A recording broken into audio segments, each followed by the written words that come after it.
Om Swastiastu, Assalamualaikum warahmatullahi wabarakatuh, salam sejahtera bagi kita semua. Terima kasih, perkenalkan kami dari kelompok 3 atas nama Nikade Pamela Giordiola dengan NIM 20130111032 dan dengan saya sendiri, Sada Nabila Pramesti dengan NIM 20130111027.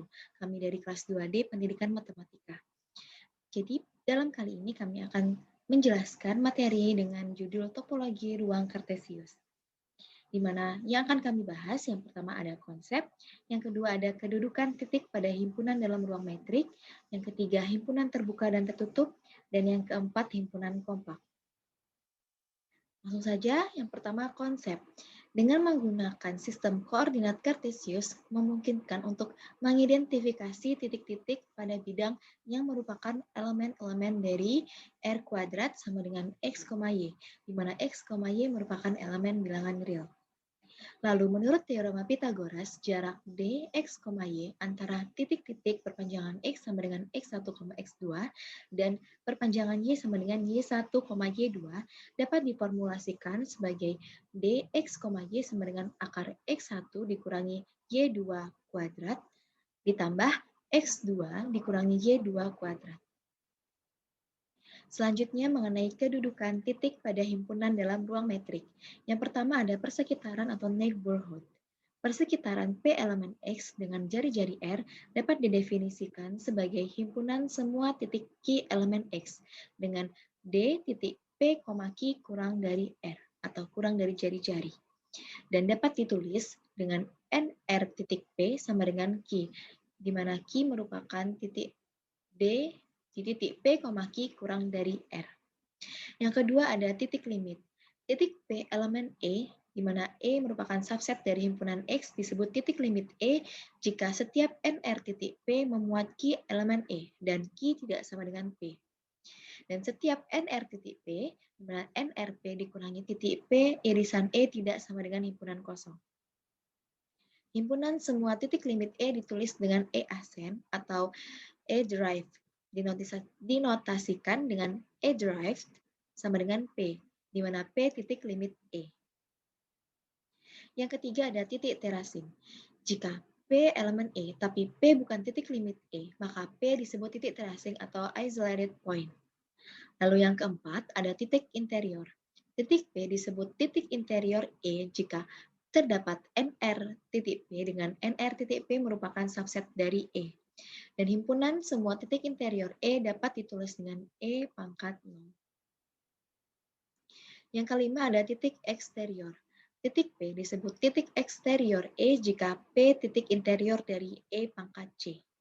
Yang keenam ada titik batas.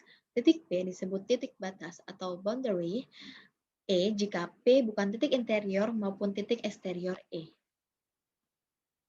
Selanjutnya mengenai himpunan terbuka dan tertutup. Yang pertama ada definisi himpunan terbuka. Himpunan E subset X dikatakan terbuka jika untuk setiap P elemen E terdapat NR titik P. Sehingga NR titik P merupakan subset dari E. Dengan kata lain, E terbuka jika setiap titik anggota E adalah titik interior. Contohnya seperti titik 2,4 dan titik 3,5 gabungan titik 7,8, himpunan kosong, dan R adalah himpunan-himpunan terbuka di R. Yang kedua, definisi himpunan tertutup. Himpunan F merupakan subset dari himpunan X dikatakan tertutup jika setiap titik limit F berada dalam F. Setiap NRP dengan P elemen F berlaku NRP dikurangi titik P, irisan F tidak sama dengan himpunan kosong. Contohnya, E derived sama dengan X, Y, di mana X sama dengan 1 dan Y merupakan lebih dari sama dengan min 1 dan kurang dari sama dengan 1. Yang ketiga ada definisi himpunan sempurna. Himpunan F subset X dikatakan perfect atau sempurna jika F tertutup dan setiap anggotanya merupakan titik limit. Sekian penjelasan dari saya. Untuk penjelasan berikutnya akan dibawakan oleh rekan saya. Terima kasih. Baik, saya akan melanjutkan penjelasan dari Sahda masih di himpunan terbuka dan tertutup. yaitu mengenai definisi himpunan rapat. Himpunan F dikatakan dense atau rapat di A subset X jika setiap A elemen himpunan A merupakan titik limit F atau anggota F. Contohnya adalah 0,1, dense di batas 0,1. Demikian pula Q dense di F. Selanjutnya definisi himpunan terbatas. Himpunan F subset X dikatakan terbatas jika terdapat bilangan real M lebih dari 0 dan Q elemen himpunan X sehingga D titik P, Q kurang dari M untuk setiap P elemen himpunan F. Contohnya adalah himpunan terbuka min 3,1, himpunan setengah terbuka 0,1, dan himpunan tertutup 2,5 adalah himpunan-himpunan yang terbatas di F. Baik, selanjutnya yaitu mengenai teorema-teorema yang ada di himpunan terbuka dan tertutup. Yang pertama, teorema 2.3.1. Setiap neighborhood adalah terbuka. Bisa dibuktikan, ambil sembarang Q elemen NR.P, maka dapat dibuat NR1.Q dengan R1 sama dengan min himpunan D.P, Q dikali R dikurang D.P, Q. Maka NR1.Q subset NR.P. Sebab untuk setiap S elemen NR1.Q berlaku D.S, P kurang dari sama dengan D.S dikali Q ditambah D.Q dikali P kurang dari R1 ditambah D.P, Q kurang dari R. Selanjutnya yaitu teorema 2.3.2. Jika P titik limit E, maka setiap NR1P memuat tak berhingga banyak anggota-anggota E. Dengan bukti, andaikan ada NR titik P yang memuat tak berhingga banyak anggota E, misalkan Q1, Q2 hingga QR, dengan pilih R0 sama dengan min D titik P, Q1, D titik P, Q2, hingga D.P, QR. Maka NR0.P tidak memuat satupun anggota E, kecuali P sendiri. Kontradiksi dengan P titik limit E. Jadi, NR.Q memuat tak berhingga banyak anggota E. Selanjutnya yaitu teorema 2.3.3. Himpunan E terbuka jika dan hanya jika komplemennya tertutup. Bisa dibuktikan, ambil sembarang X titik limit E komplement, maka setiap NR titik X memuat Y elemen E komplement. Berarti setiap NR titik X mempunyai sifat-sifat NR titik X subset E komplement. Akibatnya, X bukan titik interior E. Oleh karena E terbuka, maka X bukan elemen E. Jadi, X elemen E komplement berarti E komplement tersebut tertutup. Selanjutnya yaitu teorema 2.3.4. Yang pertama menjelaskan untuk setiap koleksi atau keluarga himpunan terbuka GA, di mana gabungan AGA terbuka. Yang kedua, untuk setiap keluarga berhingga himpunan terbuka G1, G2 sampai dengan GN, di mana irisan I sama dengan 1 pangkat NGI terbuka. Yang ketiga, untuk setiap keluarga himpunan tertutup FA, di mana irisan AFA tertutup. Yang keempat, untuk setiap keluarga berhingga himpunan tertutup, F1, F2, hingga Fn, di mana irisan I sama dengan 1 pangkat N, Fi tertutup. Selanjutnya yaitu teorema 2.3.5, yaitu teorema Bolzano-Weierstrass. Nyatakan jika A subset R adalah himpunan tak berhingga dan terbatas, maka A memiliki titik limit. Buktinya, karena A terbatas, maka per definisi terdapat M lebih dari 0, sehingga untuk setiap A elemen himpunan A, di mana A kurang dari sama dengan M.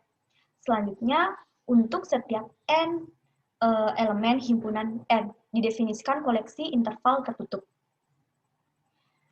Baik, pembahasan selanjutnya mengenai himpunan kompak. Definisi 2.4.1 mengenai liput terbuka atau open cover. Liput terbuka atau open cover himpunan E di ruang matriks X adalah koleksi himpunan-himpunan terbuka GA di mana A elemen 1. Di himpunan X setiap E subset gabungan A GA. Definisi ini menyatakan bahwa untuk setiap X elemen setiap X elemen himpunan X terdapat suatu A setiap X elemen GA. Contohnya, diberikan E sama dengan min 1,1 di ruang metrik biasa R, koleksi himpunan-himpunan yaitu G1 sama dengan min 1,0, G2 sama dengan min setengah, koma setengah, G3 sama dengan 0,1 merupakan liput terbuka untuk E, sebab E subset U, I sama dengan 1 pangkat 3 GI.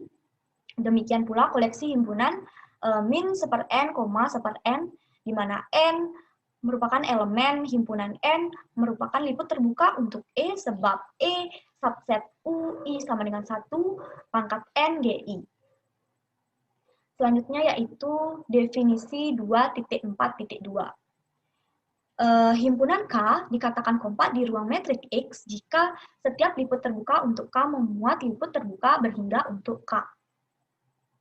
Ini berarti bahwa K kompak jika dan hanya jika untuk setiap GA liput terbuka untuk K terdapat A1, A2 hingga AN sehingga K subset gabungan I sama dengan 1 pangkat N GAI.